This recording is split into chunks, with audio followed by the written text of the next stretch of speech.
Welcome back to Wired to Run, the ADHD-fueled running podcast where our shoes hit the pavement and the dopamine hits just right.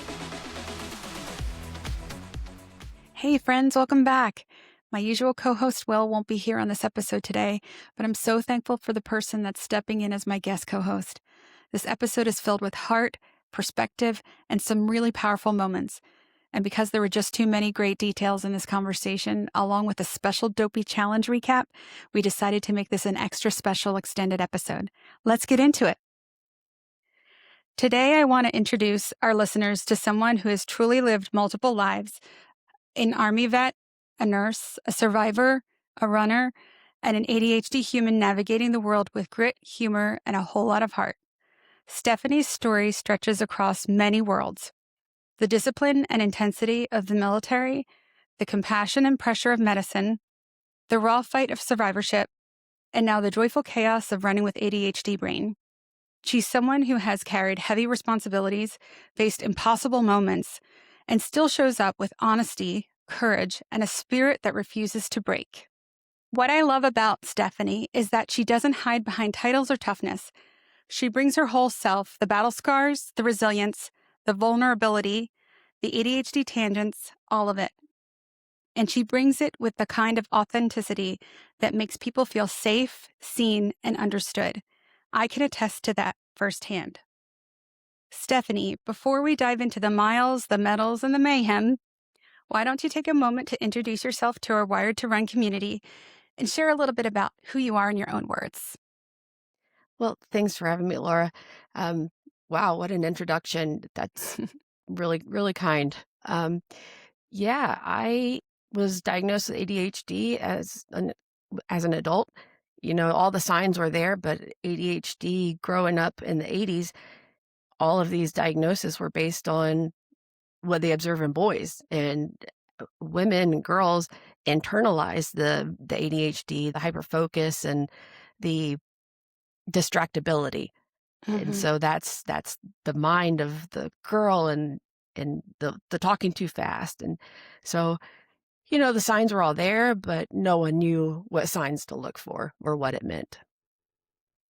That has been helpful in understanding that I'm not lazy, or when I'm hyper focusing on currently the obsession is pouring resin and making resin crafts.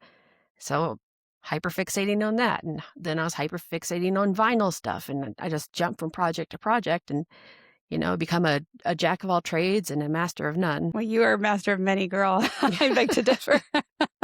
You're good at many things. Oh, thank But you. but you've been through a lot. You know, you're a nurse, you're an Army vet, you've been through cancer. Can you dive a little bit into that background? Sure. Right out of college, I commissioned to the Army as an officer and spent 6 years in the Army. 1 year was an all expenses paid trip to Baghdad. When I returned home, you know, I had some health issues pop up, and, you know, no one thought anything of it.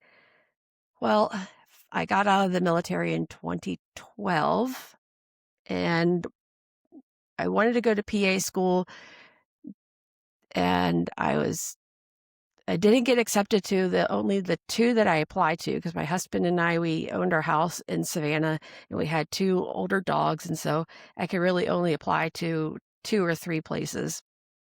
Well, I became an ER nurse, and then I decided I'd go back to school and become a nurse practitioner. So I graduated with my family nurse practitioner in December of 2019 as my youngest child was born. In fact, I was in labor when I was taking my exit exam. Oh my God. So as soon as I finished my exam, I went to the hospital and had an emergency C-section. Oh my gosh. I didn't know that. Wow. Yep. I had to pass. I had to finish that course. Wow. Oh my goodness.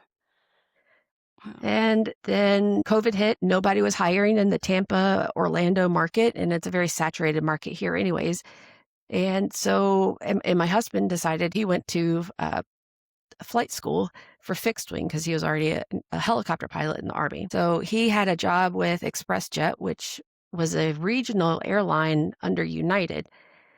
Well, when COVID hit, ExpressJet lost their contract, and he was so junior, he was the first on the chopping block. So Mm. he was furloughed, and we eventually just moved to Washington State so I could support us and Wow. keep food on the table.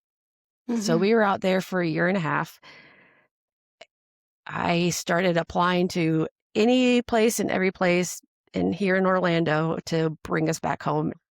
So so you're out in Seattle, decided to come back to Oh, yeah, Orlando? we were 3 hours outside of Seattle. We were, in Wenatchee. Uh, I was an occupational nurse practitioner for apple and cherry orchards and the migrant farmers. So you've never had more delicious fresh apples and straight from the tree, and same with cherries. Those were some of the Mm. best cherries I've ever had in my entire life. So that first internal medicine practice didn't work out, and then I found another family practice, and we had drug reps come in, and one of the drug reps was from the company that came out with Monjaro, which is Mhm. FDA approved for weight loss now under the Mhm. trade name of Zepbound. Yeah. I started using Monjaro. Mm. With Monjaro, I lost about 70 pounds. Oh, wow. Yeah. Oh And my then the gosh. clinical trials, people were losing an average of 25 pounds. So It's it, incredible. it was phenomenal. I started actually liking myself again because I felt Mm. comfortable in my own skin, and I never knew what that felt like. It's Mhm. amazing. So around, I would say probably June or so, I lost so much weight. I looked down and I saw a lump in my breast, in my left Mhm. breast, and I could feel it. And I waited a few months just because I knew what they would ask, how long has it been? And, I'm still of childbearing age, and let's make sure it doesn't change, blah, blah, blah. So I could go in and say, I found this lump 2 months ago, 3 months ago. It hasn't changed location, size, nothing. And so I earned myself a diagnostic mammogram with an ultrasound, and that came positive for breast cancer. Then fine needle aspiration biopsy, and it came back malignant. My goodness. I can't even imagine, Stephanie. Yeah, what the terrifying thing is, I always think of the butterfly effect. If one small Mhm. thing didn't work, then everything would be so different. If that guy didn't come to the office, Mhm. if I wasn't able to get on the medicine, Mhm. so many different things. I found it, I was 38 years old. My birthday's in October. And so it would have been a year and a half when I found it before I would actually get a mammogram. And with the VA, they're scheduling really far out for things. So Mm. Lord knows when I would have found it. And then what would that look like? Right. Wow. You're one lucky lady. I know. It's Mm. crazy. How did that affect you from a mental health standpoint? I would have my moments and I allowed myself to have the moments. I felt betrayed by my body. Um, I was I had the most vanilla form of breast cancer is what the oncologist said. If this is a breast cancer you get, this is the best case scenario. Mm. And I kept that in my head, and I think my medical knowledge is a double-edged sword. I knew that it was very treatable. I knew my outcome and mortality was extremely high, but I just kept thinking, well, what if by the time from the MRI to the mastectomy and the lymph node biopsy, what if it's changed? And what Right. if we're looking at something else? And what if a cancer cell has broken off and now it's taken up residence in some other organ? But all in all, I think I just kind of compartmentalized it a little bit just to get through it because it was in my mind is like milestones. And okay, well, I need to do this, and now I need to do that and that and this. Um, yeah, so it was just I kind of approached it like a checklist. That was the best way I could go through it. I Well, you're definitely, as I always refer to you, as like unbreakable. I mean, you're really, really tough, but you really have dug deep in your life and all that you've been through. What does unbreakable mean to you? So you've lived through being in the army, you have ADHD, you've been through cancer, three things that demand resilience, in totally different ways. When you look at yourself now, what does being unbreakable mean to you now?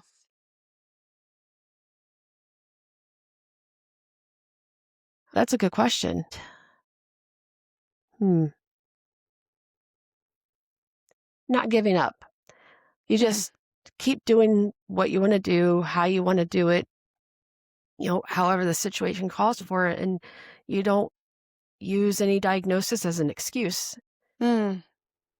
Because my older son, I have 2 children, both boys, 10 and 6, and I told my 10-year-old when he was diagnosed with ADHD 2 years ago, I think, we said that this is not an excuse, but it is an explanation of what is going on and how you have difficulty with some things and other people don't, and it's a challenge. And it's something that we need to figure out how to work with, not against. That's And excellent. yeah, and that's how I approach it, I suppose. You're kind of embracing your story, the cancer, becoming a veteran, dealing with the ADHD, the challenges that come with it, the big, beautiful package with the bow on it that comes with it. You know, um, how how did let's go back to the army. How did being in the army shape your relationship with discipline and movement and your physical resilience, preparing you to become a runner and dealing with breast cancer? How did that prepare you? I don't know if it did, I hated running. Really? I That oh, shocks yeah. me No, because you're I such a great hated it. runner. Well, the first day on active duty, I was one of the first or second groups to go through this new officer training, um, they called it BOLC, Basic Officer Leader Course. And I was one of the first, cohorts to go through it. And the first day we get there, first day on active duty, we go on a 10-mile run over train track vessels, and this was in Oklahoma, over train track vessels and up and down little ravines and across some creeks and just terrible. I had terrible shoes. I had terrible form. We were doing about an 8-minute mile pace, and I didn't fall out until near the end when we kept doing circles, picking up everybody else that was falling out. And at Oh that my point, I goodness. was like, nope, I'm done. I can't. So then we proceeded to run no less than 2 miles every day after that. So that set me up for some amazing shin splints that progressed to stress fractures in my knees to my heels in both legs. I was put in Wow. casts and on crutches for 8 weeks. They almost medically kicked me out because I couldn't run. I could barely walk without any pain. I had to swim for my PT test. Hmm. It was nuts. That's I was tough. told I would never run again by 2 different physical therapists and an orthopedic surgeon. Like, the severity of my stress fractures, you will never run again. Wow. And here you are 5 dopies later Yeah. Well, you and tell an me ultra. I can't do something. Yeah. So when I was deployed, I picked up a triathlon magazine and I wanted to do a triathlon when I got back home. And so I started training and started training running and changing my gait on the treadmill. Mm. So on the treadmill, I had to concentrate on a 4-foot strike because I was a heel striker. Mm. And I always think that think about a pogo stick, that if you're hitting the ground with your heel, you're going in it at an angle, Mhm. and then your body and the pogo stick is going back the direction it came. So then you're having to overcome the backwards energy to go forward. And so I just feel like it's a lot of extra energy. And I don't know if that's scientific or not, but that's how I Mhm. feel. And that's how it looks to me in my head. Mhm. And it's helped changing your gait. Oh, yeah. Um, yeah, it really has helped. And so that and keeping KT tape and rock tape in business by taping up my shins, everything, every Mhm. run has allowed me to run with the Jeff Galloway method. Mhm. Currently, when when my intervals have gotten up to that point, I can't run more than 2 minutes without my shins really, really hurting. So, Mhm. but once I get back up to that pace, maybe they won't, but we'll see. And Yeah. if I never can run more than 90 seconds at a time, so be it. That's great. That's great info. You kind of like take away little bits and pieces from each experience in your running journey. So you learned, I can't run in those shoes. I can't run at those paces per se and heel strike because this is how I've got to change my gait and this is what I need to do for my body. So that's excellent, and now you can run, which is amazing that, you're doing all these amazing feats and you did an ultra in 2024, which is amazing. That was Was that phenomenal. 24? 2024. Yeah, you're Yeah. right. It was. Jeez. December 2024, you did that ultra, so mhm. You know my running background better than I do. I was so proud of you. I'm still proud of you, so time for another one. Thank you. No, thank you. Maybe. Were there moments when ADHD made navigating your cancer treatment or, what you were going through with your, mastectomy harder or surprisingly easier? Because I know that you were in the middle or beginning a perfect runDisney season through your mastectomy. So tell us a little bit about Oh, that. yeah. How did that ADHD play into? I don't know. It's as silly as it's going to sound. I've been me with ADHD my entire life, so I don't really know what part is my quirkiness and what part is the ADHD. Like where does Stephanie start and end, and where does the ADH pick up? Like I don't I know. could tell you from observing your hyperfixation is laser focused. When you have your mindset to something, you do not waver from it. So I will tell you that I've observed that in you that if you have your Really? heart and mindset to it, I'm going to run a perfect season. I don't care what happens. So, Yeah. So with Run Disney, you have to register for something like 9 months in advance. mhm, So by I got the cancer diagnosis in August, and then had to go through different appointments and breast MRI and all these other treatment or scans and such. So finally, I have the mastectomy October 27th of 23. 23, yeah. Yeah, Because you yeah, and I were going through because cancer at the same time before that.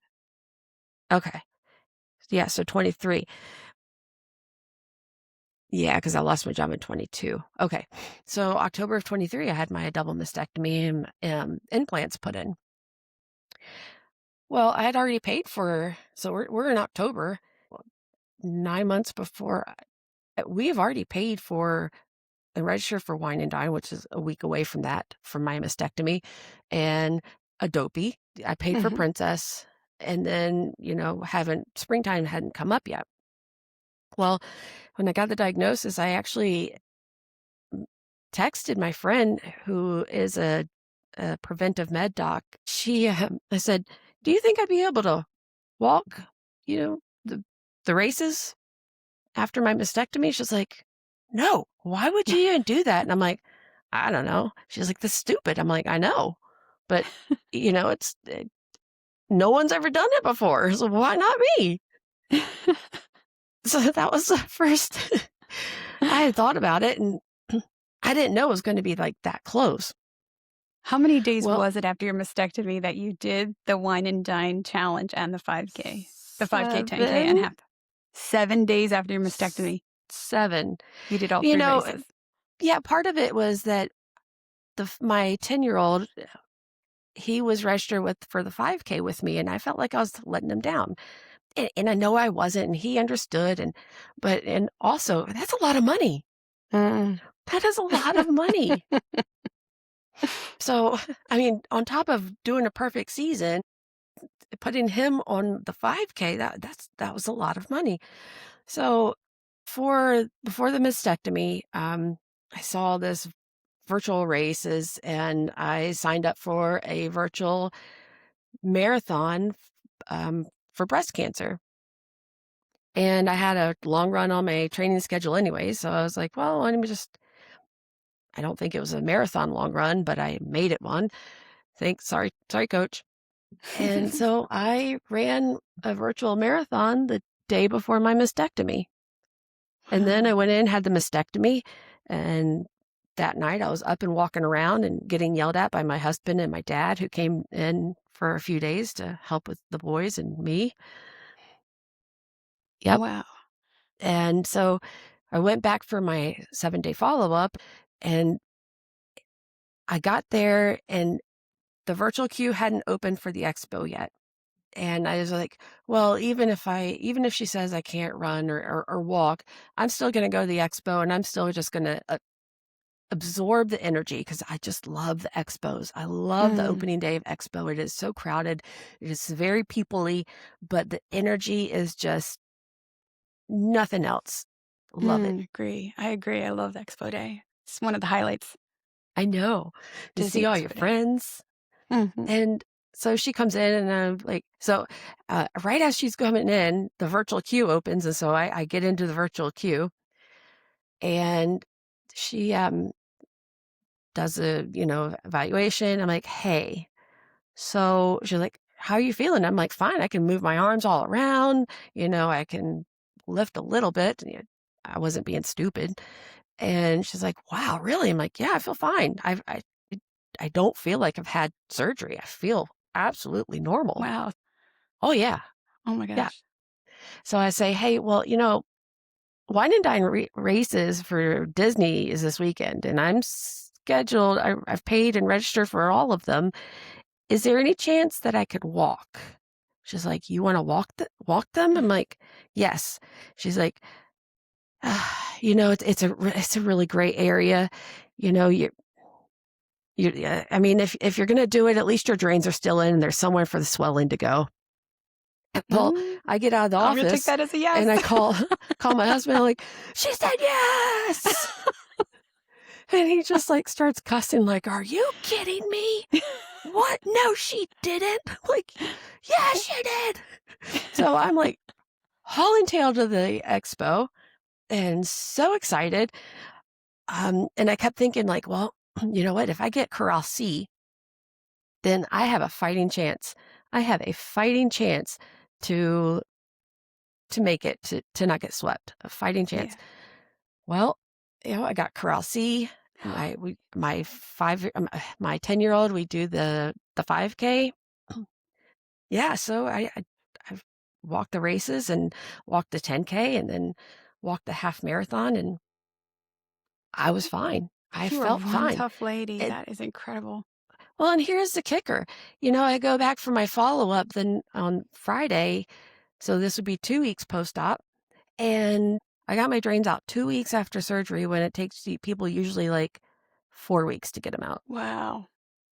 Yeah, and the first visit, she's like, people sometimes just get winded going to the mailbox. I'm like, well, I'm not most people. How many other patients do you have that ran a virtual marathon the day Right? before their mastectomy? Oh my Well, gosh. none. I'm like, okay. Yeah. You're in So, great shape. I mean, look at you. yeah, That's I, incredible. it was, pretty interesting. And so I talked to Riley Claremont on Jumbotrons. Everybody's sharing the cancer stories. And I'm like, well, maybe I can help someone. Mhm. And so that kind of yeah, I can't believe how many people I motivated or inspired, and Yeah, you uh, did.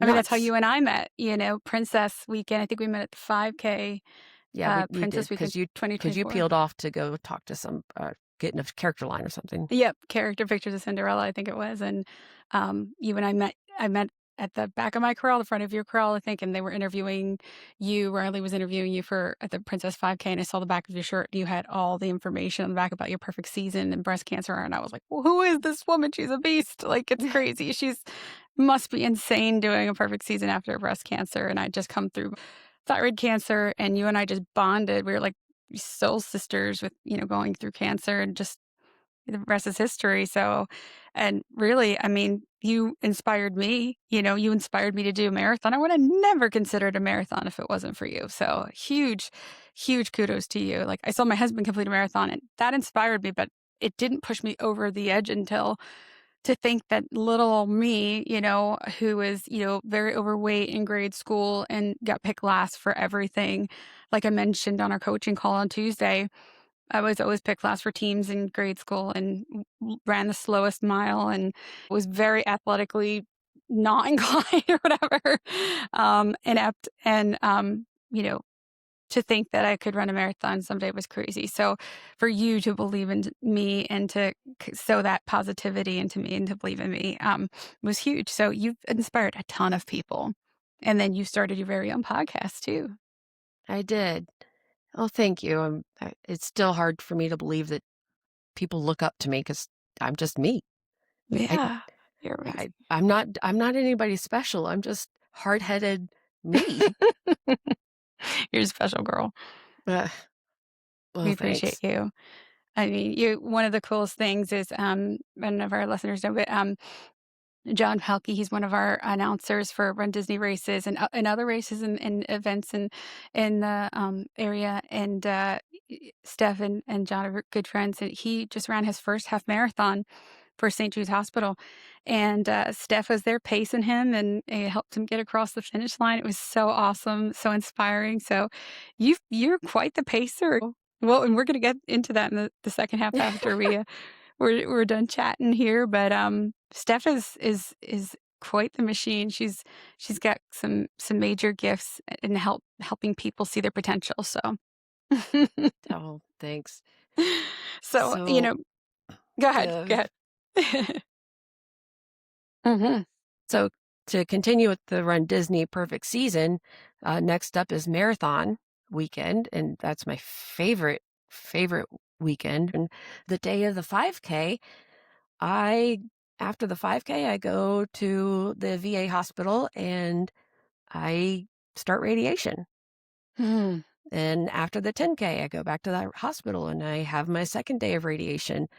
And I had 25 sessions of 5 weeks, going 5 days a week to the VA hospital for radiation.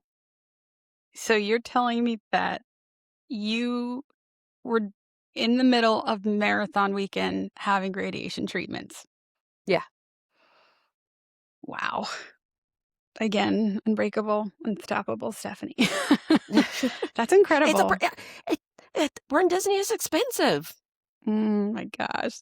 I think It's it's more ex than that. I think when you have your heart set on something, you've trained, you've worked really hard, it may be the financial aspect, but I think that deep down, you are tough, you're a warrior, and you are not gonna let cancer get you down, and I think that's what it comes down to is that you were pretty ticked off about this cancer, and you're like, "No, I'm gonna show cancer who's boss, and I'm gonna get this perfect season under my belt." So, I really absolutely. do think that's where it And comes you're from. you're spot on about that. I'm like, I'm not gonna let this stand in my way." Mhm, Like, why? It's not I see a lot of people become their diagnosis, and that mhm, frustrates me because they rely so much on that, and then it just becomes their entire self. mhm. Cancer is just a little small part of my life book, you know? I mean, I guess now it's a little bit bigger, but Yeah, or, it's not me. I'm not gonna yeah, let it take me away from my boys and my husband, you know, I still got stuff to do. I've got Yeah. people to annoy. Like me during dopey. Yep. I've got people to hit with sponges. Although it was appreciated. Yep. After dopey, I do Princess Weekend. And then the next weekend or the week after, I have a total hysterectomy. So, and right before I go in for the hysterectomy, the day before, I go out for a long run, and I ran with my friend brother Adam, and it was only supposed to be 8 miles, but he turned it into 14. And so I ran a half marathon before the day before my hysterectomy. So apparently that's my thing. Wow. Get that Yep. long run in before our surgery. Right. And then I realized, and I just kept getting up and walking because I didn't want to, after I was cleared to walk 3 days after the hysterectomy. And I'm talking full hysterectomy. I had everything removed. And so, the medical term is a bilateral salpingo-oophorectomy. Wow. So Pretty ovaries, invasive. tubes, and uterus. I've got no lady plumbing inside. Mm. Wow. Yeah. And so 3 days after surgery, I was cleared to walk.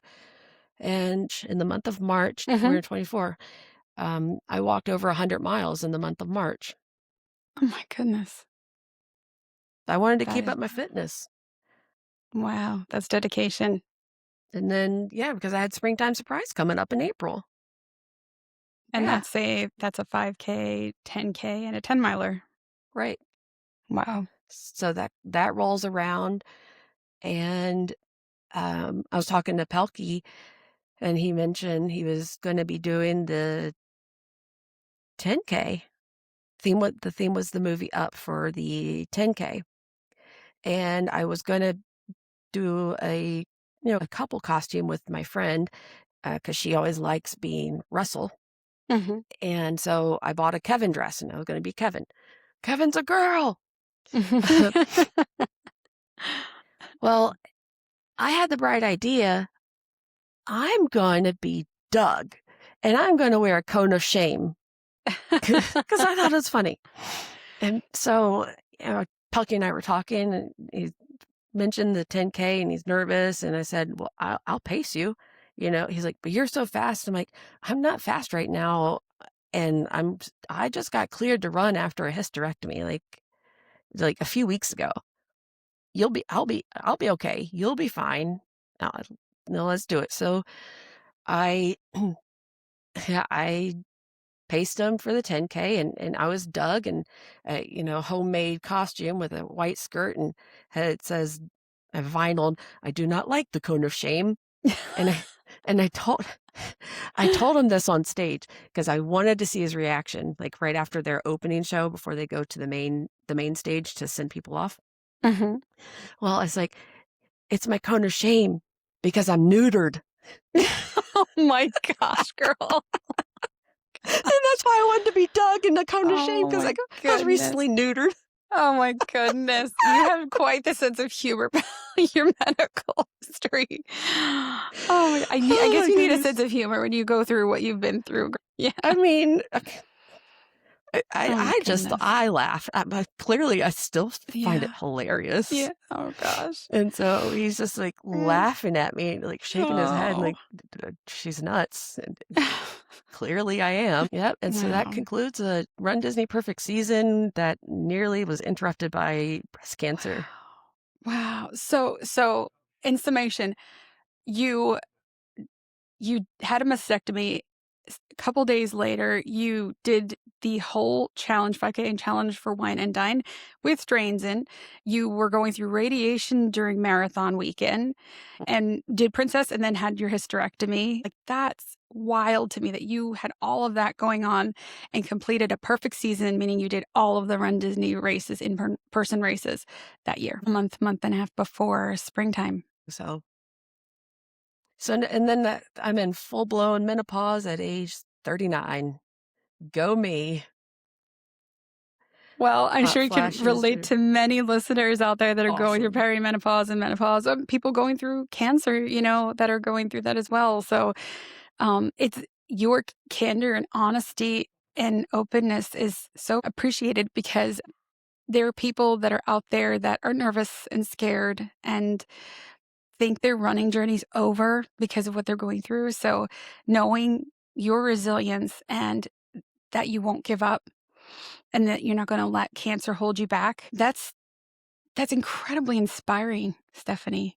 So I'm so glad that you share that journey with our listeners. And I know it inspires me all the time. I mean, it just blows me away. Stephanie went through this and that. And I'm like, I better stop my whining, like No, Sunday. you're allowed to whine. You're allowed to whine.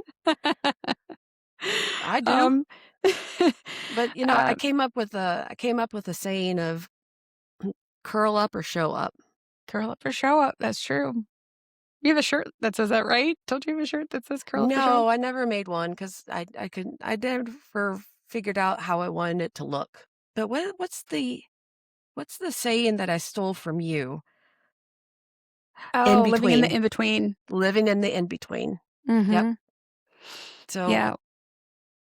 yeah, that's kind of been my mantra too is, and that's what something I use on my podcast. Why don't this you is the plug in your between. podcast? Well, it's in hiatus. I don't know I don't know the future of it, but it was called Pace Yourself. It's Just Cancer. And it was with my friend Erin, who had breast cancer and has since passed from stage 4 metastatic breast cancer.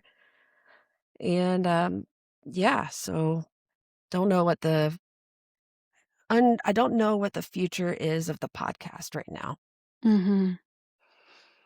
Definitely take a listen to the archive of the podcast. It's incredibly inspiring. And Uh, hilarious. We were funny. Erin's sense of humor. She was a friend of mine as well, and she was But it also is, rated E for yes. explicit. This is family friendly, and that is That was really. not. We just let a lot of things fly. Yeah. So, but I did want to ask you, Stephanie, how do you give yourself grace now, looking back? How do you show yourself grace? Hmm, that's a good question. It's taken a long time for me to accept that your best looks different every day. Mm, And so sometimes your best will be, 100%. And then what you would think would be 100%, and other days you really can't get off the couch. And that's the best you can do. And so and then you're still giving your 100% because that's all you can do. And it's mhm, taken me a while to forgive myself for the days where I'm not as productive. mhm. And I don't have any good advice except just, you know, you can't ask more from yourself than what you're able to do or give. That's really good advice. Thanks. I just came up with it. I, I've seen a growth in you in that aspect too since we met. I really have. Really? So it's interesting that you mentioned that, and I've seen you draw very healthy boundaries with family and friends as well. Mm, To know to understand, intrinsically what you need. So, yeah. and that's really giving Yeah. grace. Yeah. What ADHD quirks have actually become strengths in your running? Ooh, am I running? Mhm. I don't know. Oh, yeah, I do. I knew you'd think of something. Knew you're not gonna let me Yeah. down. Oh, so it was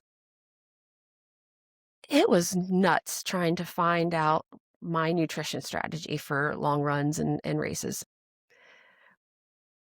I had a little notepad, the Notes app in iPhone. Well, after every after every long run, I would write down what I ate the night before, what I ate right before I went out, and the timing of my nutrition and what I had. And so I could go back through and look if there was a common denominator or something was really good. And I tried to recreate it, and then it didn't work. And so clearly there was something else that was going on, or it was just that day.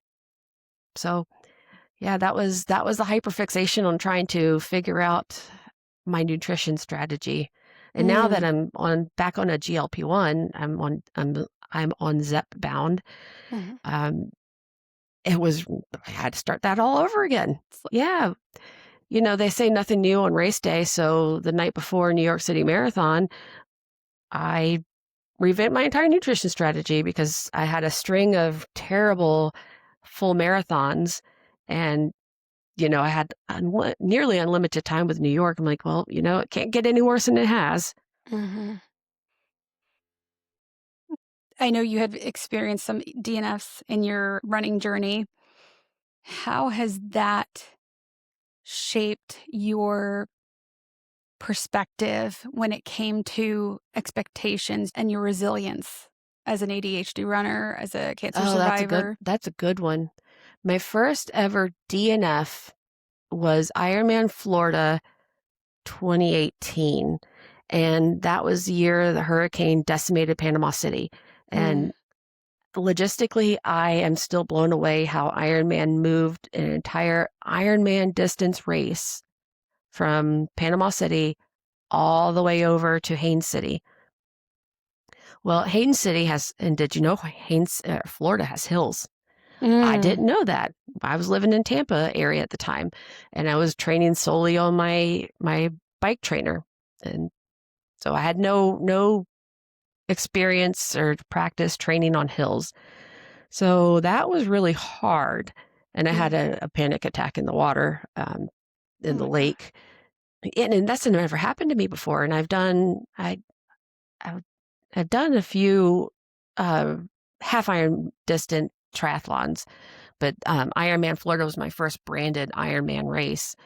And that's never happened to me before. I guess the combination of the wetsuit being too tight, and I I don't know. That was nuts. But anyways, I came back in. I hit transition, started the run, and they pulled me at mile 18 of the run because I didn't make my transition time. I was 10 minutes late coming back from the bike, and why they let me start the run, I don't know.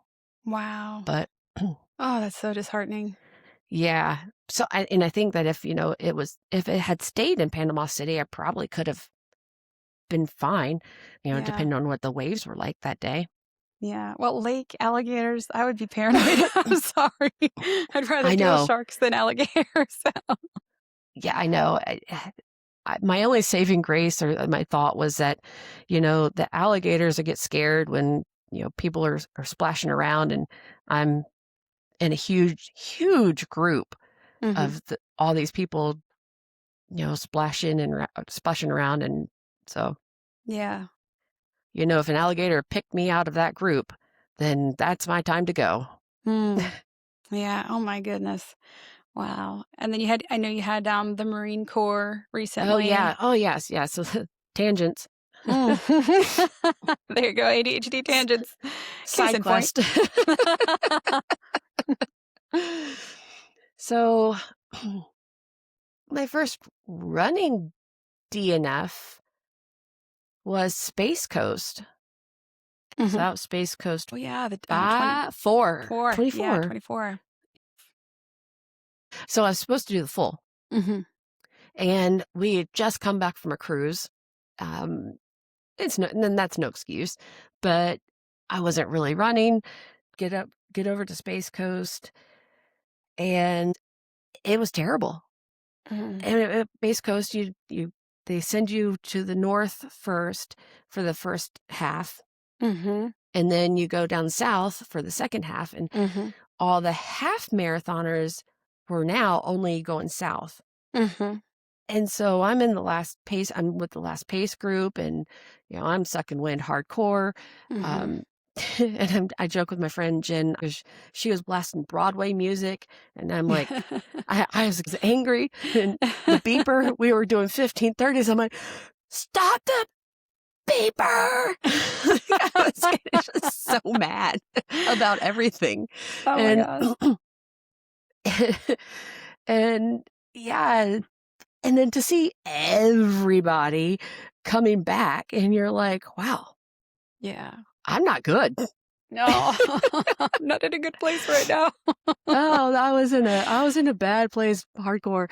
And Mhm. so something just I didn't feel good, I didn't feel right. So my friend Kay, a saint, she stuck with me and we finally made it back to the half point and I was like, I'm just I have Daytona coming up. I'm done. I'm pulling Mhm. myself at the half. Well, I got lost. I didn't pay attention to the sign that said half marathon this way, or I don't know, whatever. Yeah. But she continued on and she finished the full, and yeah, so I got a half medal. Yeah. I did the half. That's you know what, Steph, last week's episode, Will and I talked about there's no shame in adjusting your plan even during the race. If you decide to downgrade to the half, if you have an injury, you're not feeling well, or, weeks before the race, you're like, I'm not prepared for the full, I'm going to do the half, or I'm not prepared for the half marathon, I'm going to do the 10K. It's okay to do that, to take a step Right, down. right, There's no shame in that. You have to do what's right for your body or your mind. right. And that's been really hard for me to accept.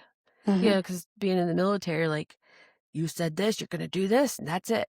There's Mhm. no changing. And so, yeah, Daytona comes and um, Kay, she meets me at mile 5 or so, and she's running with me, and I'm I'm doing okay, and then having some really bad stomach issues, and so, yeah, so then she just sticks with me, and it starts pouring down rain. Oh my gosh, And that's then right. she's like she was gonna stick with me until 15 or 18, I can't remember, and she's like, "If it's still raining, I'm not gonna do more. I'm gonna stop at 13," or whatever Mhm. she did, so and then she continued to crew with, my friends Jason and his wife Missy, and then Jennifer and her husband Dan. Oh, they're They all good were people. crewing for those. I mean, they're all amazing.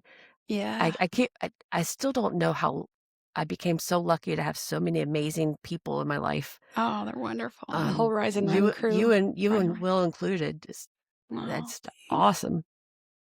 So, yeah, their spouses were crewing, and then Kay just joined their crew, and that was fun. That was Daytona, and Jason and Jennifer and I, we just stuck together and walked all of it, basically. So awesome. So proud of you. That ultra was not easy. It was is pretty crazy. Just Yeah. It's always great to run in groups. It really is. I mean, yeah, to yeah. have your crew. But yeah, you've had I'm very glad that you decided to kind of forfeit the marathon at Space Coast, downgrade to the half to save your legs, save your body for that ultra. Because think about how much sweeter that victory was crossing the finish line of an ultra. You've Oh done my god, marathons before, you know you could do a marathon, but the ultra right. was And amazing. I think I got 2nd place in my age group. That's I did. incredible. Yeah, I got 2nd place in my age group. And it was yeah, I don't I guess that's why, I had a hard time with Space Coast, and I was crying, and I was in my little woe is me for a little bit, and I always tell myself, I'm like, "Okay, well, you know, throw your pity party. Your pity party is over in 2 hours or 1 hour or a day, whatever, and then, make a plan and move on." But, I was proud of that decision too. I really was. Mm, But I was just like, I was nervous. I'm like, "What's going on? Why do I feel the way I did? And how can I fix it?" And then there were a lot of people that didn't think that I'd be able to finish, Daytona, the 50K, because of how bad Space Coast was, mm. to include Kay, like, and Jen. They're like, Yeah. "We didn't think you'd be able to finish it." I'm like, me either." I I know that nothing stops you when you have that that mentality. I was worried that you were gonna push yourself too hard on Space Coast and say, "No, I'm gonna do the marathon." I worry you go too far in the opposite direction of that extreme, so I was so happy when you're like, "I'm doing the half," and I'm like, "Yes." So, Yeah. I was proud of Yeah. you. Oh, thanks. I joke with Sometimes it takes more coach. courage to do to downgrade or DNF than it does to finish. Yeah, I agree. That I agree because, you know, in the Army, you DNF or you're not as strong as other people and then you're weak Mhm, and you don't have grit or all those other adjectives and it's toxic. It is that's a toxic mindset. mhm. Like, "Oh, you're injured, so you're weak." I'm like, Yeah. "No, that's the mentality that I have fought over." And, I remember when I was living in Tampa and I went and spoke to a professional triathlete, and she and I are friends and still are and talk fairly regularly. I was crying because I couldn't run without doing intervals. Mm, And I thought that made me less than. mm. And, you know, and of course now I preach Jeff Galloway and, Mhm. biggest fan. But then I was like, I'm not a real runner. I'm not a real runner Mm. because I have to walk because I'll get Yeah. injured. And then, it wasn't until Dopey 2018 where my friends, Anne and her newlywed husband, Tony, did Dopey with me. So they did Dopey on their honeymoon with me. Wow. I mean, Aw. how amazing is that? And I told them, I'm like, I have to walk. And they're like, so? Like, Yeah. you don't think ultramarathoners walk? Like, um, I don't know. Yeah. It's like, you're still a runner. It Yeah. doesn't matter. Yeah. That conversation helped continue the paradigm shift. Mm. Then I finally was like, if I have to walk to be able to do this sport, to keep myself healthy, to, center myself and keep myself grounded, then so be it. So Mhm. who am I trying to impress? Right? Exactly. Those that matter don't care, and those Mhm. that care don't matter. Mhm. I love that. Should be bumper sticker Yeah, or shirt. that's why I I need tell you to my make me that 10-year-old. shirt. It's true. And like Carissa Galloway always reminds us at every race, every Disney race, there will be a day, there will come a time when you can't do this, and today's not that day. So whether you have to walk it, crawl, drag yourself across the finish line, it doesn't matter. Your time Or have doesn't someone matter. log roll you. Yeah, log roll you. I mean, our time finishing the marathon on Sunday, I mean, was slower than last year's marathon. And I don't care because I had a back injury and it was over 80 degrees and Yeah. high humidity. And I'm so grateful that we crossed the finish line. So it doesn't matter what people think, you Nope. know? It was dopey. We did it. So You did it. You did your first dopey. I'm so it's proud of crazy. you. Thank you. We're going to dive into that in just a minute, but I have to ask you two more questions. What gear or Oh, gear. apps or habits help you other than your nutrition? What do you have any gear or apps that help you stay consistent? Being that you have ADHD, if you have like any like executive function issues, what helps you kind of stay on track? Do you set timers? Do you need visual guides? Anything to keep you on track with your training? Is there any type of tips or tricks that you could provide our listeners that have worked for you? You know what? That's a good question because lately I have not been keeping up with my training and the go went into dopey with not a lot of training. But I realize just now when you say that, it's because I haven't mapped out my training like I Mm, used to on a in a planner. And I've just been using, our app that we use from our coach. mhm. But when I lay it out in a planner, that I was I was sticking to it a lot more. I Mm. think you're onto something. I need all the tips and tricks because otherwise Wow. I will not stay accountable. Mm, Yeah. I guess I need to start doing that. But I All told right. myself I'm gonna give this whole week off, and then I'm starting back the training consistently on Monday. My only challenge is that my husband is a pilot, Mhm. and so sometimes I have to be a single parent. Mhm. Thankfully, the boys are in school. However, by the time I get them in school, it's sunny, it's, it can be hot, not today, um, humidity, and so I just really like waking up before the world does and going out and just having and running before the world Mhm. wakes up. It's just so peaceful, and it's great. That's a good tip, getting out there before the sun comes up, before your day can get derailed by distractions. That's a Yep. hack. That's a good thing. That's I love doing that because, yeah, that's real I love it. And it's your I me miss it. time. I Yeah. miss it. Exactly, I miss it. Mhm. And I then love that. also, you know, my husband is so incredibly supportive. When race weekends come around, he's like, "Okay, well, I'll see you Sunday or Monday." And I just disappear, you know? Yeah. He'll ask, he's like, "Hey, are you coming home will you be home for dinner?" I'm like, "No." He's like, "Okay." Or, little things like that. And Mhm. and and he just takes on everything, and I can't say thank you to him enough.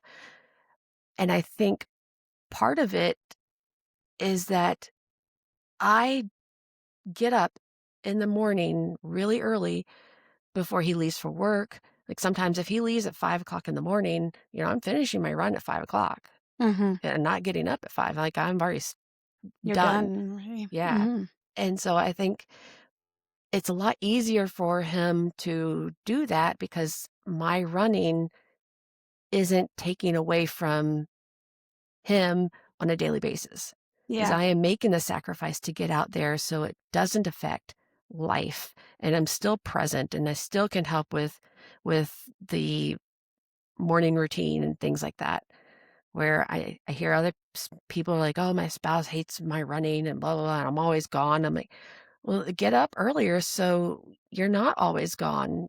Yeah. You're expecting them to support you and sacrifice for you when you're unwilling to Mhm. sacrifice for them. To give and take. Absolutely. That's awesome that you're there for each other, supporting each other. You know, I love that for you too. That's what Will Yeah. and I try to do. We work in our training with one another. We try to train together when we can, but if not, we try to figure out ahead of time, like, okay, you running Wednesday, you running Tuesday. I got the kids, you got the kids. I'm going to the gym that night. I'm going to run outside. I'm going to the trail. Do you need, how do you need my support? That kind of thing. Yeah. So that's awesome. That's You guys great. do that. My last question is, before we dive into some dopey fun, what's your running goal you're excited about right now? I know you just finished dopey, so I don't know if it's too soon or if you've set another big goal for yourself. I Before I turned 40, and I'll be 42 this year, I wanted to get all 6 stars. Mm, Um, I wanted to do an ultra. I want to break a 2:30 half and a mm, 4:30 full. Those are wow, my goals for it's this decade. amazing. Yeah. So, I I love guess that you said it for a decade. That's good. this is my 10-year goal. Yep. Well, because I gotta I've got six races to go travel Yeah, for the majors, but yeah. yeah. And So we I've we got have one some down. we've got some great inspirations in people that we know. Our buddy Bob from Rise and Run did dopey at 70. Yeah, I think He's still running. yeah, It's amazing. So we got plenty of time and plenty of goals to set in the future. So indeed. yeah. So, your story proves that battle scars don't break us. They shape us. And I just want to take a moment to thank you for bringing your unfiltered, unstoppable self to this conversation, Stephanie. And, you've always been very open and honest friend with me, always been transparent. And with you, what you see is what you get. No pretenses, no masks. So I thank you for being you and sharing your journey with the Wired to Run community. And honestly, that same strength and honesty showed up in a totally different way during the Dopey Challenge. So when you stepped in as my pacer, that weekend was its own kind of battle for me, its own kind of joy, and definitely its own kind of ADHD-fueled chaos, if you will. So let's rewind a bit and dive into a recap of Marathon Weekend Dopey Challenge.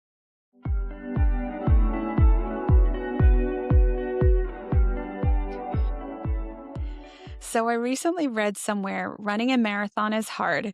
Choosing to run it in service of someone else's goal and dream takes a whole different kind of strength. The key words being in service of. What I find incredibly unique about you as a friend, Steph, is you truly live that phrase of setting aside your life, plans, hopes, and goals to help others reach theirs. That is exceptionally rare this day and age. That is exactly what you did for me during the Dopey Challenge marathon day. I know we chatted ahead of time about perhaps meeting up on the race course and running for a bit together. You check in on me, I check on you at different mile markers, and ensure we were okay. But when you heard that I was going out a bit too hard and trying to bank some miles against coach's advice, everything we're taught in training, we shouldn't be doing that. I was kind of wearing myself thin when the humidity and the heat started climbing at full sun around, I think it was mile 15. You came No, that charging up behind yeah, me. Was yeah. it 15? That Yeah. we met, yeah, but the sun came out right probably I think around Oh, half yeah. the It half was a little bit point earlier. Yeah. approaching, yeah. Yeah. So, yeah, you stuck with me for the remainder of the marathon to make sure I crossed that finish line. So, what were your thoughts about that, Steph? Oh Should I boy, go there? that's no, I'm still fighting the Disney crud, the runDisney crud. Um, Oh, yes. yeah, um, yeah, I knew that you were in your head, as you always are, Hmm. because you are expecting perfect performance from you despite any condition that's in front of you, and I mean, and that's kind of me, and it took a lot for me to get out of that frame of mind, and quite honestly, I'm not completely free of it yet, but regardless, I knew that if anything were going to slightly differ from what you expected to happen, then as I affectionately call you Chicken Little, it was just Chicken Little would just come out and just the world is ending. Yes. You ain't lying. I don't know when I called you. Probably around 13 when the sun started coming out and, Hmm. being extremely rude for Florida. Actually, it's Yes, it actually was. normal for Florida, but still rude. But Hmm. and you said and you were huffing and puffing. And I'm like, "What are you doing?" "Well, I'm running because I'm trying to make up time from going to the bathroom." I'm like, "No, you better stop." And people around me, I don't think I told you this, but people around me were looking at me like, "Who is she talking to like that?" Like, I'm just, "You better stop that right now. You stop running in the middle of a marathon." Okay, Mom. I probably looked like very, very mean to No, people I around loved me. it. I don't You care what they knocked some think. sense into me. That was so funny. I mean, you can't fault me for you can't say that I'm not direct and to the point. Yes. But sometimes I need that. I sometimes need that tough love to kind of shake me and say, Laura, stop running all out and get a grip, slow it down, or you're not going to finish this race. You're not going to bank miles with the sun up and almost 80 degrees with 100% humidity. Yeah, that was rough conditions. Yeah. I think Jason, our customized buddy, was saying it was the hardest marathon he's ever done, and that's a lot because he does some really long miles and a lot of marathons. So, yeah, he's done a few 100 milers, and so Mhm. when he said that, I was like, "I feel a lot better too."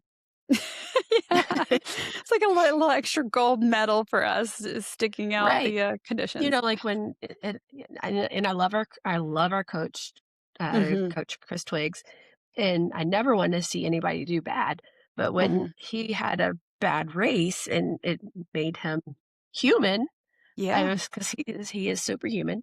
I was just he like, is. I wouldn't say that it didn't make me happy, but I was Mhm. like, I feel a lot better for the string of bad things I've had happen to me during the races too. Yeah, Just to remember that the people that you look up to and admire are human too, and bad races can happen to anyone. it's true. Absolutely true. I know, I remember that when coach had that rough race earlier last year, it was like, wow, okay, even coach can struggle too, and, we're human, so yeah, it made it a little bit better too, and that's why I was kind of like preparing, okay, if I have to DNF this thing, I've already prepared myself. I think I had said in last week's episode when Will had asked me, "Hey, how are you feeling about it?" I said, Yeah, "Okay, I'm what a okay." low blow, what a low he said that, and I was like, "Dude!" I know, right? I think I was in So line for honest with me. Chick-fil-A, and, like, I was Those approaching to the guy, and he said that, and I'm like, "Dude!" And the kid looks at me, I'm like, "I'm sorry. I'm sorry." that's Mobile order for Stephanie. We're married 20 years, he's very honest. Almost 20 years. No, but I definitely was kind of prepared for that because I was checking the weather report over and over You and were over, obsessing over obsessing and texting a you and week like, a week ahead of time. I'm like, "What's the weather gonna be like?" "I don't know." yeah, Like, you're like, "Can you change it? Can you change it?" "No." But I really want this, but you know what? I honestly, if I DNF this thing, it is what it is. I'm gonna come back stronger next year, and hopefully the weather will be better. If it's not, oh well, there's another year, It doesn't exactly. mean anything. Yeah, it's just You put in the work. You could do it. yeah. You have done it. Mhm. But extenuating circumstances, Yeah. and I wanted to make sure that I got up to you to make sure that you weren't one of those circumstances Yes. that stood in But your own way. that was the scary thing was hearing the ambulances in the area kind of freaked me out a little bit, and that's why I was, like, so grateful to you that we slowed down, and you're like, "Okay, we're gonna do intervals here. We're gonna do" I think it was, what, 15:30s we Yeah. did?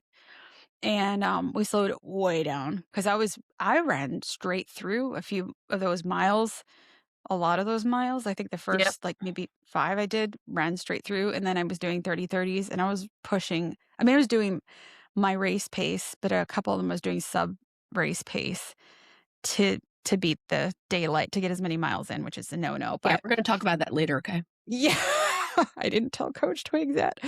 Um, Oh, I'm gonna tell him. that's gonna be Tomorrow's an Monday. interesting Tuesday Zoom call with Coach. Guess what Laura did?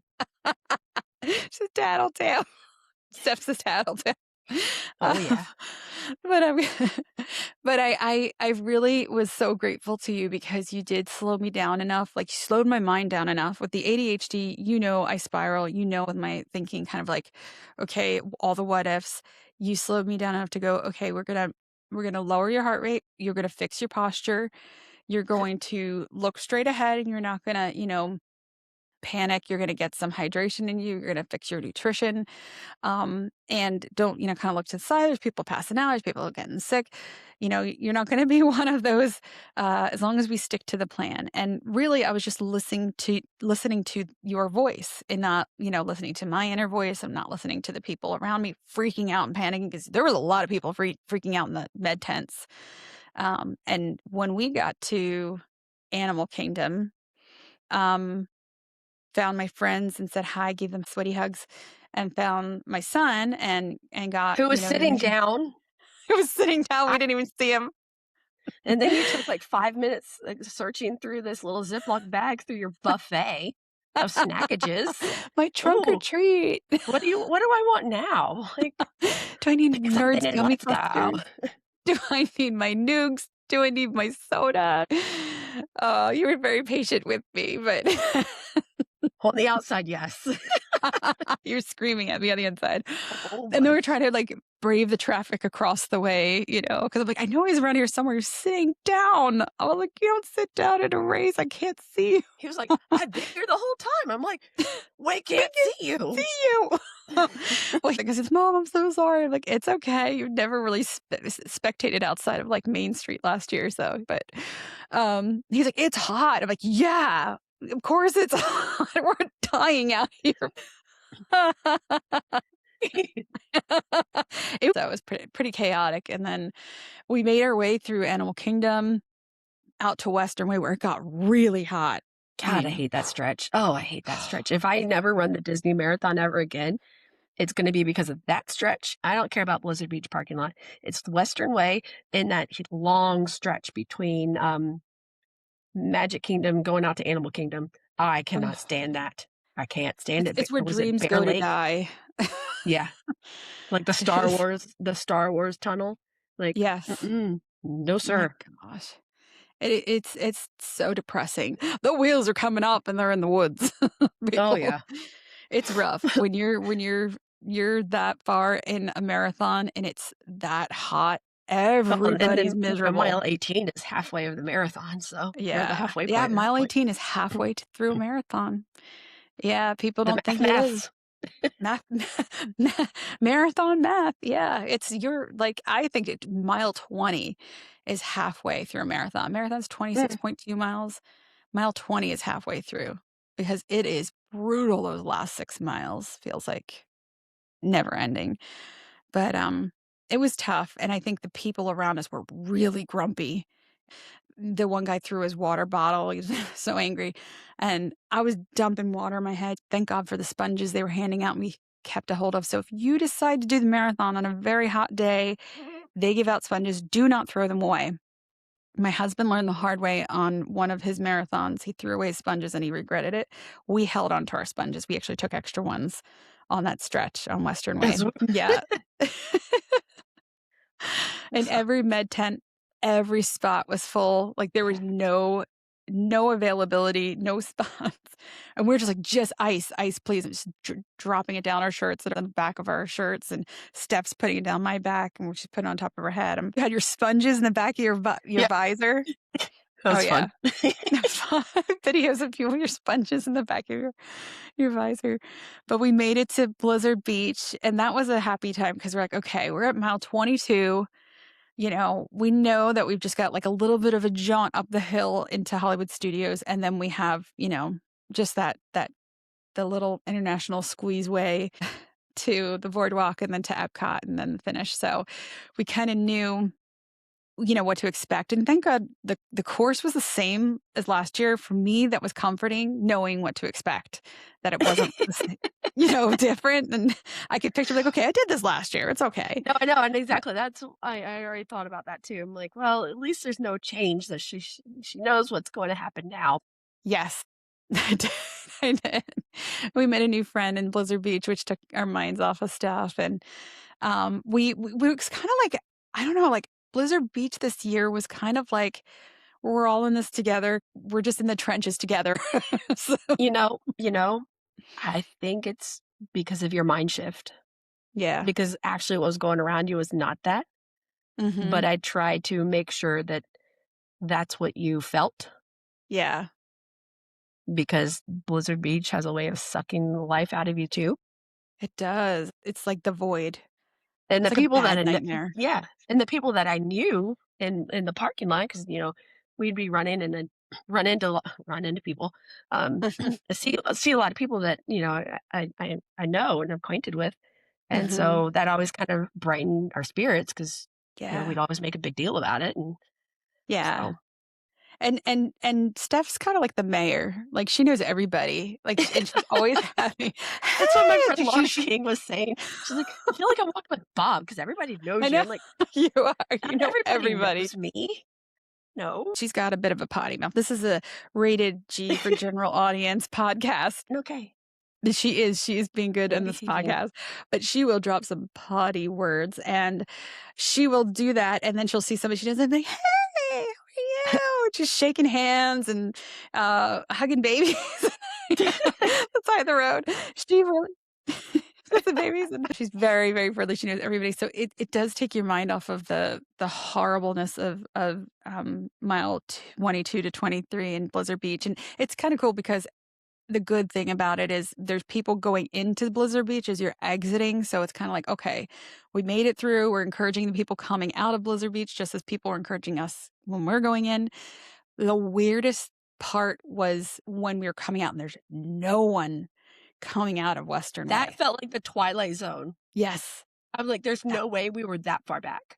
I mean, I know yeah. we're back to the pack, but we were not like There's hugging the thousands balloon of people ladies behind. back to the pack. Yes. That Like, freaked what me is out for a happening? minute. I'm like, no. And then I saw people on the other Mhm. the other roadway, like converging with us. I'm like, oh, okay, they cut the course. But I had a Mhm. freak out for like five Yeah. seconds until I saw other runners where they shouldn't be. And I'm like, Yeah. oh, okay, we're good. We're good. We're fine.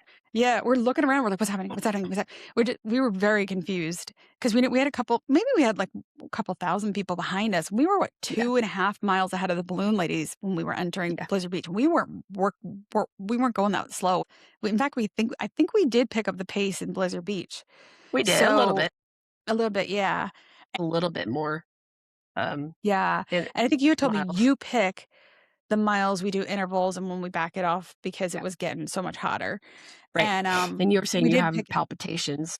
oh, yeah, I had some weird I'm like, okay, fine. We'll walk 1 mile and then we're going to do yeah, interval 1 mile at 15:30s. And then we'll just yeah, keep doing that yeah, I was having these weird palpitations, like, every so often, my heart would, like, skip a couple beats, it was really because it was just so strange, and it excited. I knew I was so excited. It was like it was and it was I wasn't dehydrated, and I wasn't it was just very strange, and I just felt really off. And so when we got on the, like, little on-ramp to go over to studios, that's when I really felt it, like, and I'm like, "Ooh, this doesn't feel really good."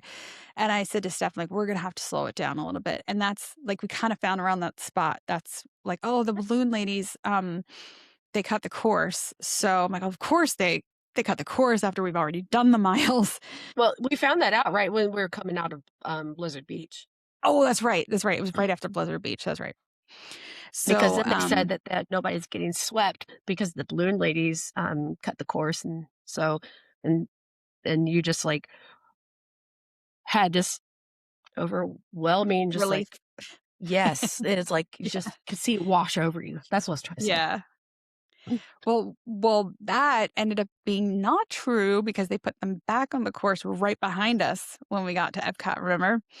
Because they're like, "Oh, we can't be swept." Some guy was like, "Oh, we can't be swept now because, we were 2.5 miles ahead of them. They're not gonna sweep us now because we're still way ahead of them."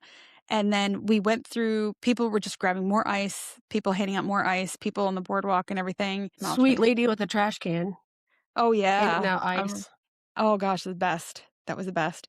I had that Omius, visor that Will got me for my birthday to keep me cool, with a graphite, which was the best thing ever, so that kept me nice and cool, but once we got into Epcot, then we turned around like, "Oh my gosh, the balloon ladies are literally 30 seconds behind us." I'm like, "We gotta hustle." So, that's what kinda thing freaked me out is that we were so far ahead of them, and then they were right behind us, so they put them back on the course right behind us, so I'm thinking, "How many people hundreds and hundreds of people were behind us that are now way behind the balloon ladies.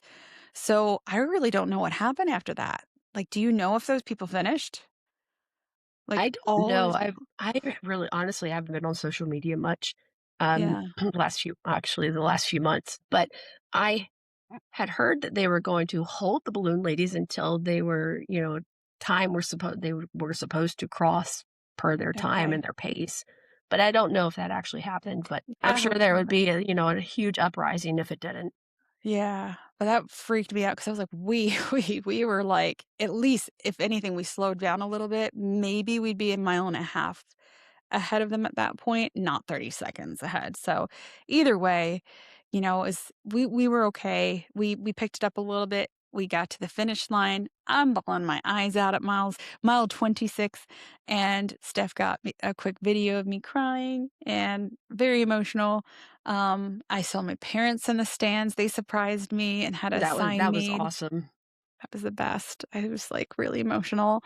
I saw my husband and my daughter in the stands, and just crying my eyes out, didn't realize I was recording as we crossed the finish line. I'm just bawling and stuff.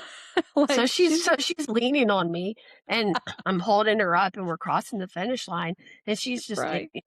ugly crying, right? And then and I know it's gonna happen because I volunteered at the med tent. When was I? 8 months pregnant. November 2018, when I did the 10K and the 1 and 10K in half. I did the Mhm. 10K and I was cramping at the start of the Mm. half marathon, so I pulled myself and I went to volunteer at the med tent. Well, anyways, I knew what they're going to say, and so as soon as we walked across, I made eye contact with the first medical person. I said, "She's fine. It's emotion. She's fine." They're like, okay. So every time You somebody did, you looked at said me, she's fine. Yep, I'm, like, sobbing, boo-hooing, and you're like you could hear the video, she's fine," and you you got to medal me, and I was crying again. It was such an emotional thing because I think that I really did have some serious doubts, and I think I even said in the video, like, last night, the night before, I really wasn't sure if I was gonna finish. My nutrition was off, I wasn't hungry, I didn't have dinner the night before. I was really nauseous for some reason. Um, I only had my usual s'mores Pop-Tarts in the morning in the corrals. I just it just felt off. I wasn't sure if I was, like, coming down with something. I just didn't know how I felt. I was fine. I didn't get sick, but I really didn't know if I was gonna finish, especially with the heat. And to cross that finish line, all 4 finish lines, I was like, "This is dopey." Like, I'm a dopey finisher. Like, no one can take that away. I'm so Like, proud of just like you. oh, thank you. I don't Like a really know. like a I don't mom think that little like a mama hen. I'm so proud. yeah. You know, You're the patting mama on. hen because 'cause I'm Chicken Little. True. Oh my gosh, it's crazy. I don't think I would have finished it without you because it would have been incredibly hard to do that on my own in my head, and I'm so grateful to you. I really am. Of And you course. gave up your marathon for me, for my dream. I didn't give So up thank you. anything. Wow. I kn No, and I know you're fully capable of this, but I know that I was scared of when I would check in on you and I was closing in on you. I'm like, "This is not good." And if one Mhm. thing from your meticulously laid plan in your Mhm. head went slightly awry, that you did Mhm. not have a whole lot of coping mechanisms and No. strategies to fall back on. Mm-mm. Yeah, you could be as prepared as you could. Like, it's episode 1, being so overprepared, you're underprepared. I had plans A through Z and still spiraled and could have not finished. Anything could happen. There's so many uncontrollables on the course. You could trip and fall, the weather, anything. Somebody could run into you and knock you and misalign your back. Anything could happen You could that have you really can't. surprise bowel movements. That's true. That's true. Oh gosh, thank God that's never happened to me. But it's happened to people I know. Yep, But, it's but, anything can happen, and, when that happens, it really is awful, and, when you have somebody in your corner like Stephanie, when you have people in your training group and your, training buddies like Holly and Amy last year, were wonderful and kept my emotions in check because they'd done dopey several times and knew what to expect. You know, Steph's a 5-time dopey person, and she's a nurse, and it's like the best person to have for your first dopey. Um, it really does calm you, and she did ask, like, "Do you want tough love or do you need some encouragement?" I'm like, "I want some encouragement right now." And then there were no, times where I no, needed to my be exact shaken. words were when I right when I got to you, my exact words were, "How do I best help you? Do you want tough love or do you want touchy-feely?" You said, "Touchy-feely," and I said, "Really?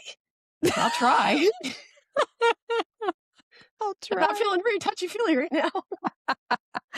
I don't think anyone was on the course. Including myself, I don't think I could have been touchy-feely for anyone. Everybody was totally miserable. It was rough out there. I've It been in was. some really warm races, Springtime Surprise, the Star Wars races when it was almost 90 degrees. This was miserable. This was awful. and for 26 miles, Well, it's not to and you're mention that exhausted. your body's still depleted from the Yeah. previous 3 days. Yeah, and you're swollen, like, it's even funny, like, I look at pictures from the first race to the last race and how swollen your fingers are and your face is in pictures. Like, I'm, like, looking at pictures, I'm like, "Wow, my face was so much smaller," like, just, I could see my cheekbones and, Yep, like, it's the you just sodium look so retention. puffy. Yeah, It's the the fluid sodium retention. retention. Mhm. From the liquid IV and all the salt and the carb loading Yep. and everything, and it's funny, our friends AJ and Erica on the One More Run podcast, if you haven't checked out, they're fantastic. I think AJ had mentioned one episode, said, "You've gotta do the carb loading, get the electrolytes in. It's better to not look great in your running costume, but be ready for the miles, get those carbs and those electrolytes in."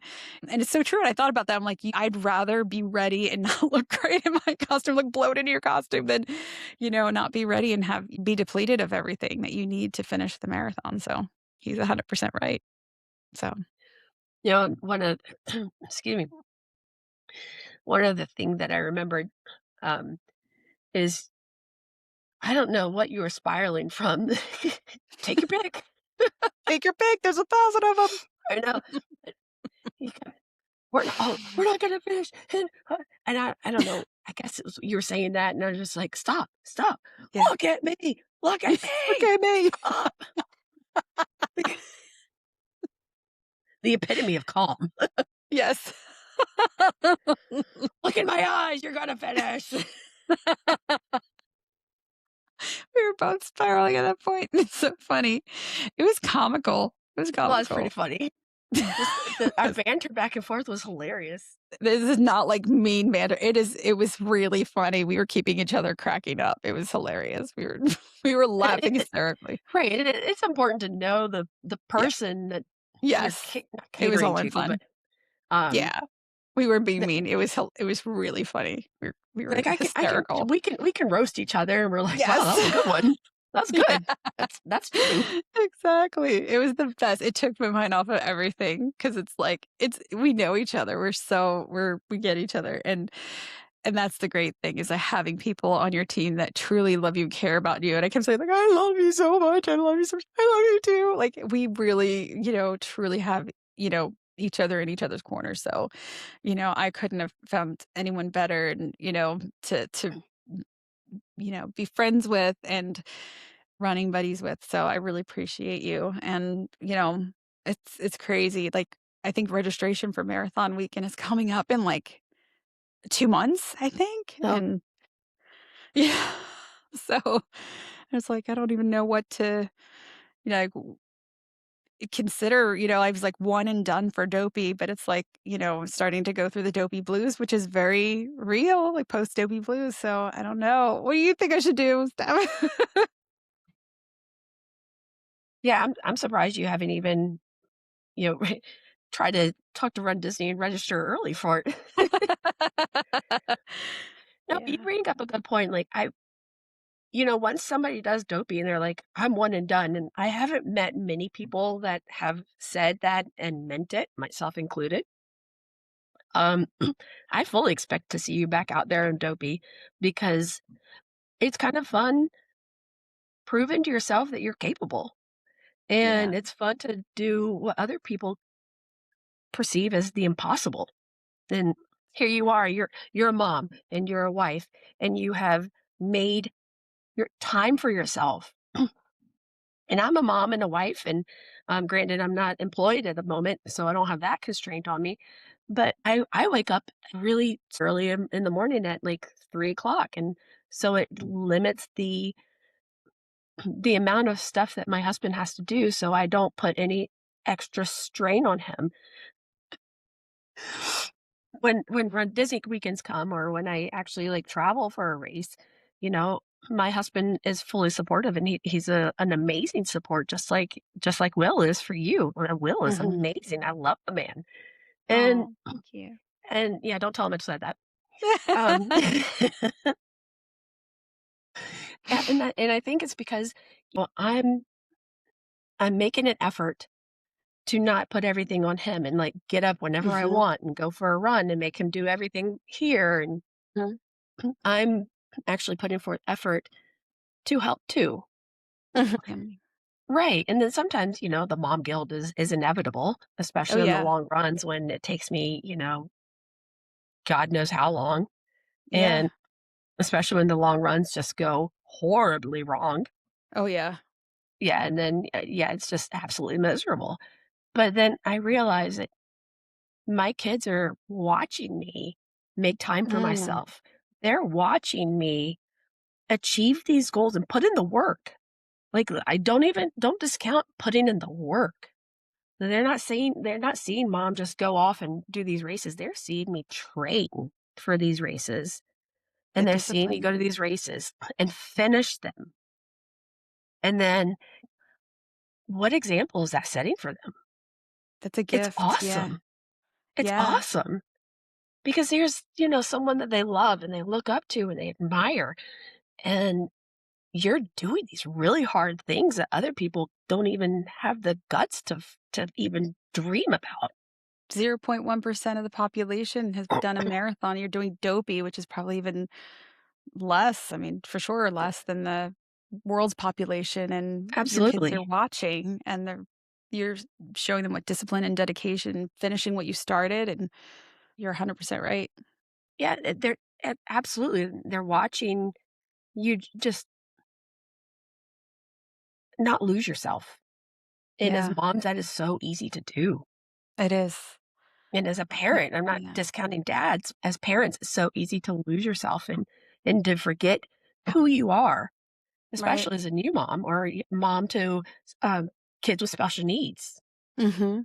Yeah, You 100%. become you become your child's doctor's appointments and everything they need and, to their schedule, and it's important for them to see I can still make my own dreams happen even when life is very tough. And I think that is so incredibly important. They are That makes me seeing cry. you. Yeah. They are seeing you make your dreams happen when life is hard. Mhm. Strong is attractive. Yeah. These are all the different body types and they are all awesome.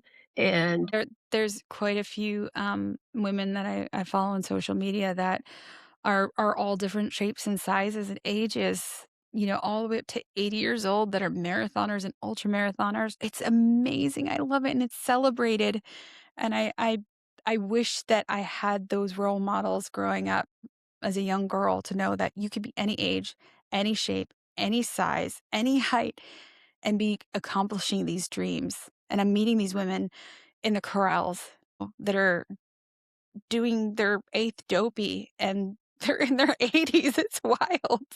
I love right. it. You're never too old. You're never too big or too small to do something And like what I this. just realized, like, when look at what you are showing your kids. Look at what I'm showing my kids. I'm still racing, and racing Mhm. is a loose term because I don't feel very competitive. But I'm still showing up to the races Yeah. Yeah. We're during still breast crossing cancer. finish lines. Right. During breast cancer, Mhm. during your thyroid cancer, during treatments, during my Mhm. radiation. I also I have a genetic condition during this whole breast cancer thing. I have a very rare genetic mutation. It's listed on the very rare disease website of the von Hippel-Lindau gene. It's a tumor Mm. suppressing gene. So since I have that mutation, I'm predisposed to pancreatic cancer, brain cancer, retinal cancer, and Mm. adrenal gland cancer. And oh, and by the way, I have no immune system. Case in point, but I have to get a monthly infusion of, people's donated plasma that the IgG has been spun out of it. So I have a fighting chance of a single little cold not turn into full blown, sinus infection. Wow. Oh, my Yeah. allergist said that, I'm the healthiest sick person he's ever met Wow. because he Oh wasn't my he's goodness. yeah, I'm like, "Oh, cool, thanks." It's like, "I don't Wow. know how you haven't been hospitalized with pneumonia or anything, 'cause your levels of an immune system are, like, non-existent." And I'm like, Wow. Who Cool. knows? Maybe it's the running you're I keeping really do yourself think so. I think so. strong. Yeah. Yeah.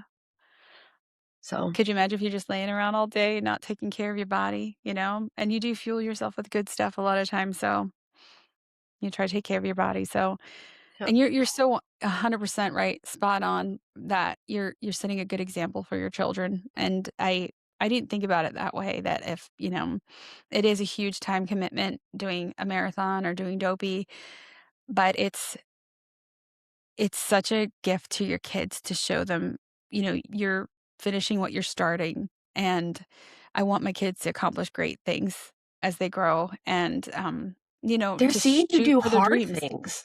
They're Yeah. seeing you do hard because Yeah. how many things that people don't start because it's too hard? Yeah. But then they're gonna look back like, "Oh, that's really hard." Well, Uh-huh. my mom did this, and that was really Yeah. hard. I can do Yeah. this too, for whatever. Yeah. Yeah, and it's comforting to know a family member, especially a parent endured whatever they went through, that they can endure it too.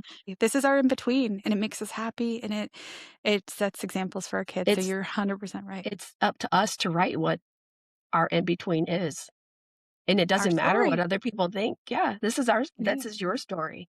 Yeah. Just like our theme of our Adobe weekend. What's your story? This is our story, and we're writing it, and it Yes, continues. that spoke to me so much, like, when that came out, I'm like, "Oh my god." It was the best, right? This is Couldn't be awesome. better. Well, I cannot thank you enough for coming on the podcast, Steph. It's always a joy to talk to you, and I know we could talk forever about this stuff, and I just wanna thank our listeners for hanging on for this interview because, this is such a great opportunity to talk to a woman of such resilience and strength and positivity. She is the epitome of suck it up buttercup life. Like, she has been dealt some pretty tough hands in her life, and she has learned how to make lemonade out of lemons and made some incredible friends and introduced friends to other friends, have enriched and made other lives so wonderful through her kind and bright spirit. So I just want to, for everything that you do, Steph, you have touched so many lives and your story has touched so many lives. We're really, Thank really you. lucky and blessed to know you. And thank you for sharing your personal story and experience with our listeners. So we just wish Well, you the thank you best. for having me, Oh, and you're as the welcome. president of the Stephanie fan club, Laura's the president. I'm gonna make you a shirt that's like Stephanie's groupie. I love it. I love We it. totally need it. I'm Definitely only need half kidding. but thank you so much, and, know you'll definitely make an appearance here in future episodes, so we appreciate you so much, Of and, course. we thank you for joining us, and folks, definitely write into us at Lace Up at Wired to Run. If you have any questions, want to know more about Stephanie's story, if you want to share your story, if you've been through something difficult, cancer, challenges, we want to know about your personal stories. If you feel comfortable, we would happy to share it on the podcast. It would help to help other listeners be encouraged and help them through difficult times as well. But in the meantime, folks, let's lace up, lock in, and let's go the distance. Have a great one, guys. Bye. Bye.